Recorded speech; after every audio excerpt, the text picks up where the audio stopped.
My girls were really young when Jay was diagnosed. Ellie was 5 and Carrie was 1. So I did a lot of reading about how to talk to your children about cancer. And according to everything I read, it was important to be honest and to not guarantee that everything was going to be okay.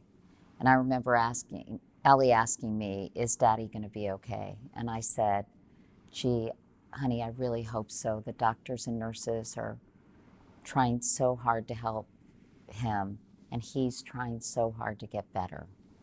Because I just did not want to raise expectations that he was going to get through this when the prognosis was so bleak at the time he was diagnosed. I was really focused on making sure that my daughters got through this ordeal, this horrific ordeal, as healthy and whole as possible.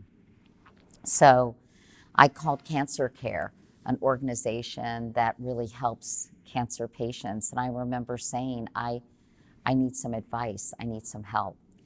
And they told me that kids that age, first of all, Ellie was at a very Oedipal age where she was sort of obsessed with her dad.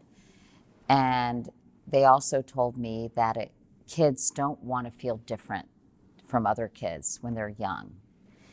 And that makes them really uncomfortable. So someone from Cancer Care came to Ellie's first grade class, and they did an exercise called the worry cup.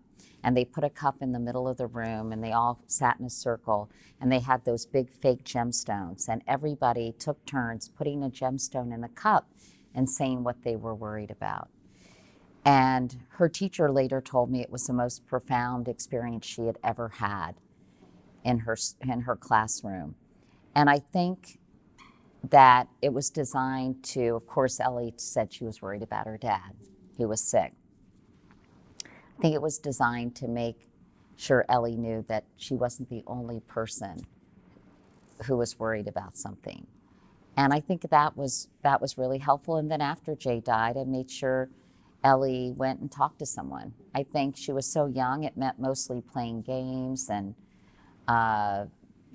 role playing. I don't think it was sort of traditional therapy, but I thought nobody ever regrets going to get help. They regret not going to get help. And I wish I had done more for Carrie when she had turned an age where she could understand a little bit more. But, Jay had died several years before. So I think you take cues from your kids and get professional help, but talking to them and keeping their dad's memory alive was incredibly important to me as they aged. And now they're 27 and 23. And I think they worry about cancer. They saw their dad die, my sister, their aunt die. And I'm going to make sure that they get the proper screening they need given our family history.